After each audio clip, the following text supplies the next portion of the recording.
Yo, kamusta kayo mga katormo, and for today's video may gagawin tayong shortcut kung kayo ay nandito sa Susano Road at pupunta kayo ng Glory Novaliches. Kaya eto, may tuturo akong shortcut sa inyo na hindi na kayo dadaan dun sa may stoplight para makaiwas na din kayo sa traffic. Kaya eto, medyo pabilisin lang natin yung video. At dito mga katormo, madadaanan nyo nga pala itong nasa kanan ko yung Metro Gasoline Station. Alam nyo ba na pakasuli ng gasolina dyan, mura lang. At eto, diretsuhin nyo lang to Susano Road. Pagdating nyo dito sa unahan ay kumanang kayo sa Sapphire Street. At kung papansin nyo, medyo makulimlim ang langit nito. Alam nyo naman, ulan ng ulan ngayon. Lagi nalang basa ang mga itlog natin. Kaya lagi kayo magbaon ng kamote. Ay, kapote. O nga pala, kung nakikita nyo yan bago kayo kumanan, mag-ingat na pala kayo dyan kasi sigurado baldog ang itlog mo dyan.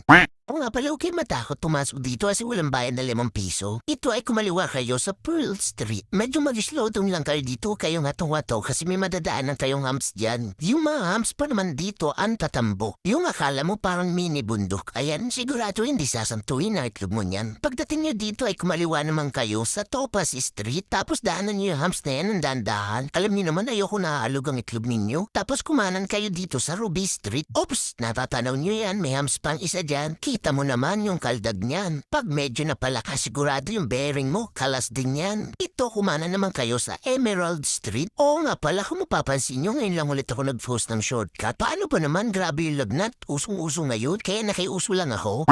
Eto, sundan nyo lang ako dito sa Emerald Street. Diretsuhin nyo lang yan. Oo nga pala, itong video na to ay para lang doon sa mga hindi pa nakakaalam ng shortcut na to. At kung alam mo na to at napanood mo, abay salamat pa rin sa panonood. Pagdating yan dito sa dulo ng Emerald Street, ay kumaliwa naman kayo sa Gold Street. At itong Gold Street nga pala ay kapag diniretso mo ang labas ay glory na. Kaya ako to ginawa ay kasi madalas yung traffic din sa may stoplight. Isipin mo yung inaantay mo dun sa haba ng traffic. Eh kung pumasok ka na lang dito, pagtsagang magliko-liko, di mas natagalan ka. Hindi, pero mas napabilis ka talaga pag dito ka dumaan. Napabilis, naubos yung pasensya mo. At dito makakalabas na kayo ng Millionaire's Village. Ito nga pala yung pangalan ng pinasukan natin. Ayan, matatanaw nyo na dyan yung Save More. At kapag dinire-diretso mo yan, papunta na yung Glory, Valenzuela. So ano sa tingin niyo yung shortcut natin na pabilis ba tayo? Siyempre alam ko na naman sasabihin nyo, hindi. So saan naman ang next natin shortcut? Comment ka naman. Let's go!